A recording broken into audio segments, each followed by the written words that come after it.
तो पीएम किसान जो Samman Nidhi to be double in upcoming budget check new installment amount over year. तो देखो PM Kisan जो बजेट 2024-25 जो चली तो से आपण मैंने पीएम किसान जो लाभार्थी मैंने अच्छा तो निहाती भाव में तो बहुत बड़ अपडेट आसूची।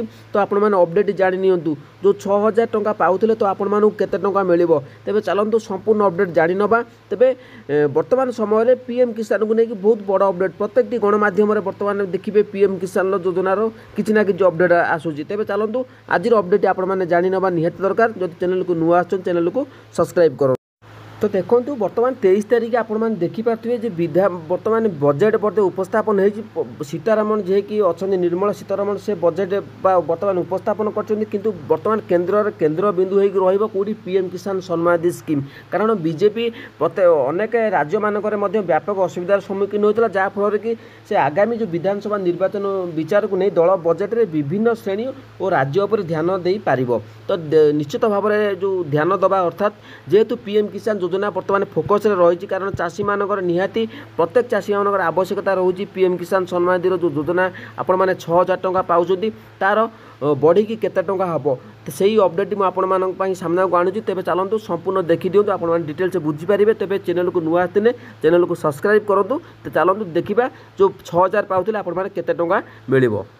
तो बर्तमान क्षुद्र और जमीरा चाषी को वर्ष को आपण मैंने 6000 टंका आर्थिक सहायता प्रदान कर 2,000 टंका पाउथिले। तो बर्तमान आशा करा जाउची केंद्र सरकार यही परिमाण को वार्षिक 12,000 टंका वृद्धि करने को चिंता करछंती। 3 मासर वर्तमान किस्ती चक्र बदल चाषी को प्रति मासर 1,000 टंका दिज्व। जदि 12,000 टंका दि जाऊ घोषणा आसूची आपण मानक मिलवाक जाऊँगी। बर्तमान देखो आशा करा जाउची नाउ इट इज एक्सपेक्टेड माने आशा करा जाउची जदि 12,000 टंका घोषणा करा जिवो तेबे आपण मानक प्रति मास 1,000 टंका मिलवाक जाउची। तो निश्चित भाव में कहवा गले वर्तमान समय बजेट जेहेतु बीजेपी केन्द्र में मध्य शासन करुच्ची जहाँकि सरकार गठन करिसेंती तो ओडिशा रे मध्य गठन करछंती।